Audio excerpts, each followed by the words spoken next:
Hello, rock and roll daycare community. I'm Barb, your curriculum director. It's Tuesday, which means it's our Tuesday Training Tools Day. And happy August. A new month means a new theme. And this month, we are going to be studying observation together. Super, super exciting. It is the cornerstone of our philosophy. So really want to make sure we take the next couple of weeks to do some more reflection of why do we observe, really have a thorough understanding of the importance of our observations, and some practical techniques that you can take back to your classroom of how you can improve your observations or maybe try new observation techniques that you've never tried in the past. So to get started this week, we're really going to talk about the basics. Just the kind of like the, what do I want to say? Observation 101, if you will. Okay. Sorry, I cannot multitask. I'm trying to get this up. Okay.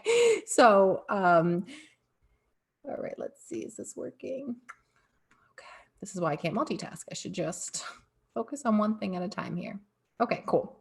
So Tuesday Training Tools, August. And as I was saying, we are just going to be focusing more on observation and the basics. Okay, so why? Why do we do it? Why do we spend a whole month studying observation? Why do we say it's the cornerstone of our philosophy? Well, we have to remember that Dr. Maria Montessori, who is the founder of this philosophy, was a scientist and a physician. So although she created this wonderful, educational philosophy, we can't forget that she also had many other roles and jobs and degrees. And when you're rooted in science, you know that everything's based off of your observations and your hypothesis and what you're looking at, right? So observation of children is really what inspired her work, and she used it to develop the method. She was watching the children, seeing what they needed, and then came up with the method to meet those needs. And so we use it to also gain insights about any developmental phases. It helps to inform our decision making and, help to assess, the children's skills and where they are within the classroom and within their learning.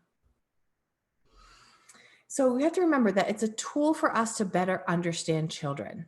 And then it gives us the opportunity to see things through their eyes. And then we get to look and support them in the best way. And I think this is really, really important and so powerful because this is what we mean when we say follow the child, right?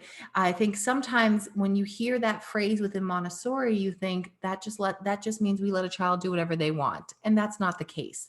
We follow the child by observing them, and not like physically following them all the time, right? But just watching them and seeing where they are and how we can support that. Kind of like what I just said in that first bullet point. But this is my favorite part because it allows us to accept children for who they are.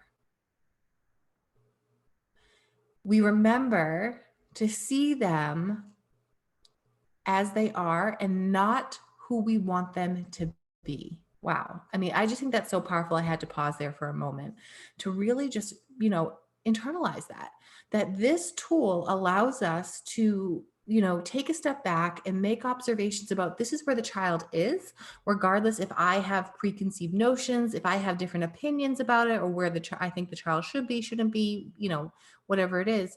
We are accepting them where they are, and we will then continue to set plans and lessons and set the environment to help meet those needs.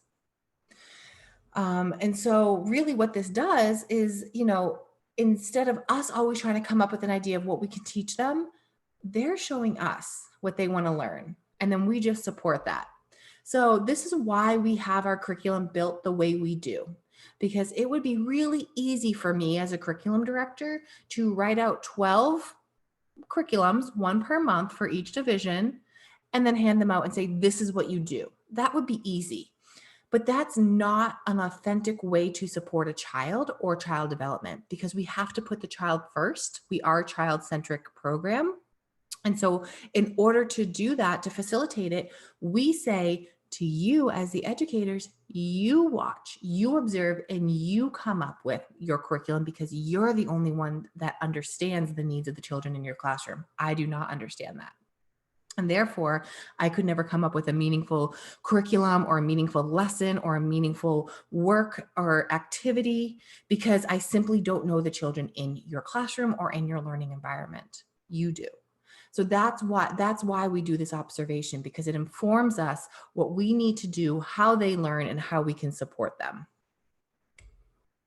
So I'm going to leave it at that because I want to stop there. And what I want you to do before we get into further talking further about observation and different techniques is essentially you need to make a plan first. And maybe you have a co-teaching team that you feel really comfortable with your observations. Maybe we're all so busy in the classroom. We're all, heads down working with the children. We don't have time to step back and,